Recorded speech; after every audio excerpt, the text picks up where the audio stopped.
In this video, we'll be talking about linear equations and just a bit about equations in general as well. Now, by an equation in X, we mean a statement that two algebraic expressions are equals. That means an equation always needs an equal sign to be an equation. To solve an equation is really to find all x values for which the equation is true. Such values are called solutions. Now, a few classifications about equations.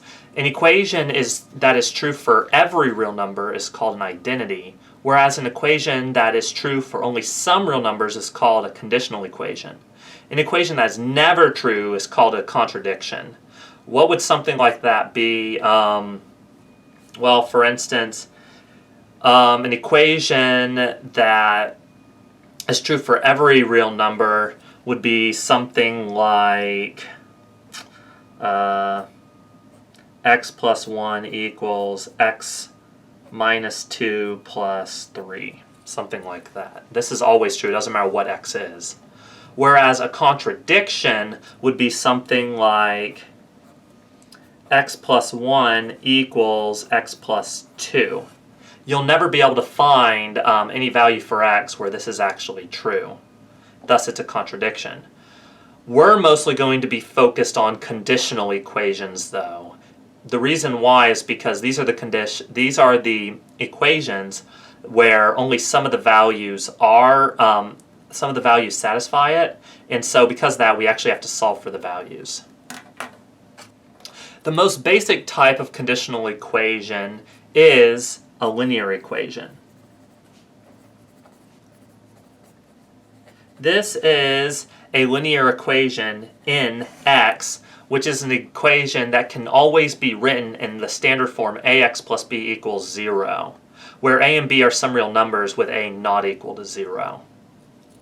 Such an equation is actually really simple to solve. In fact, this is usually the most basic type of equation that students start with solving. So for instance, if we want to solve 3x minus 6, we know that we can add 6 to both sides. What we do to one side, we know we must do to the other. That cancels out the 6 here, and so we have 3x equals 6, and then we can divide both sides by 3.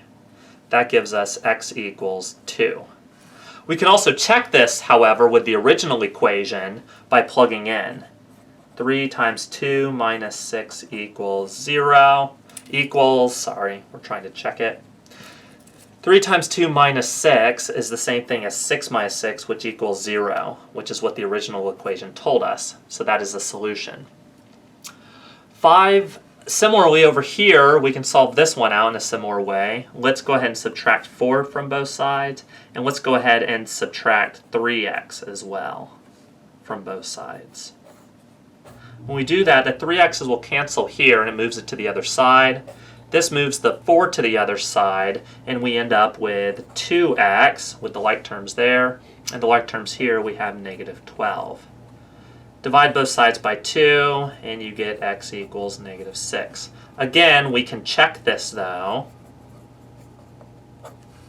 Checking, we end up with 5 times negative 6 plus 4, and we want to know, is that the same thing as 3 times negative 6 minus 8? Well, that's why I put the question mark here over the equal sign. We have negative 30 plus 4, and we want to know, is that equal to negative 18 minus 8? Negative 30 plus 4 is negative 26. And negative 18 minus 8 is also negative 26. So the equation is correct. And so x equal negative 6 is a solution of that equation, and by the check over here, x equals 2 is a solution to this equation. So that's a nice thing about equations, is you can always check their solutions, and you should always check their solutions. Now it's time for you to try an example, so go ahead and solve both of these equations and check their solutions. On the count of 3, I'll reveal the solutions to that. 1, 2, 3. So there you have the solutions, okay? And the checks as well to make sure they actually are solutions. For more practice in solving linear equations and the basics about equations, be sure to see the book, page A56, numbers 1, 2, and 5 through 12. In our next video, we'll be talking about rational equations.